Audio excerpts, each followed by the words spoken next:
پوهنې وزارت د ازادي سیالۍ له لارې ولسوالیو د پوهنې امریتونو او ښوونیزو حوزو د 1,080 خالي اداري بستونه د یو کنفرانس پر مهال اعلان کړل. د دغه وزارت د تضمین کیفیت مرستیال مولوي عبدالخالق صادق په دې تړاو جوړ شوي کنفرانس پر مهال وایي دغه وزارت د ټولنې، دولت او نظام لپاره د زړه حیثیت لري او له همدې لارې خلک لوړو علمي او مسلکي پوړونو ته رسېږي. نوموړی زیاتوي په روان 1405 کال کې د درېیو مهمو پروګرامونو د عملي کولو پلان لري او هڅه کوي چې د همدې کال تر پایه یې په عمل کې پلي کړي.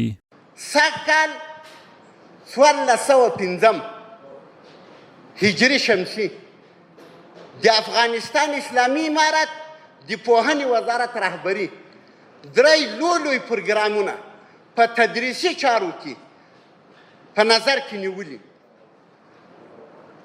او کوشش کوي د کال تر اخره هغې ته د تطبیق او د عمل جامه ور واغوندي.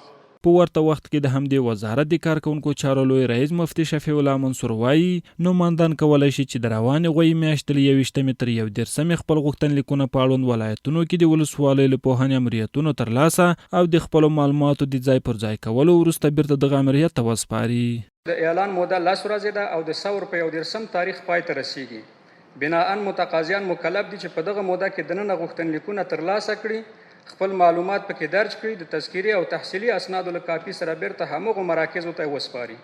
له دې سره سم د کار او ټولنیزو چارو وزارت د کار چارو مرستیال مولوي محمد زاهد احمدزی چې په دې کنفرانس کې شتون درلود وایي بېلابېلو سکتوري ادارو ورسره وعدې کړې چې 1,015,000 کسان به په دندو وګماري. نوموړی زیاتوي دا مهال په ټول هیواد کې د حرفوي زده کړو 50 فعال مرکزونه شتون لري چې پکې زرګونه ځوانان په حرفوي زده کړو بوخت دي. د کار او ټولنیزو چارو وزارت چې کله کانفرنس دایر کړ، په کانفرنس کې موږ سره دغه تعهدات وسو او وعدې وسوې تقریبا د 14,65,000 کسان به چې موږ په کار ګمارو. دا موږ سره هغو وزارتونو خاصتا سکتوري وزارتونو او همدارنګه بعضې سکتورو ادارو دا وعدې کړې دي، تعهدات را کړي. د پوهنې وزارت د معلوماتو له مخې د یادو خالي بستونو لپاره په ښارونو کې نومان باید لیسانس او ولسوالیو کې 14 پاس وي چې ازموینه به د ولایتونو په مرکزونو کې واخیستل شي.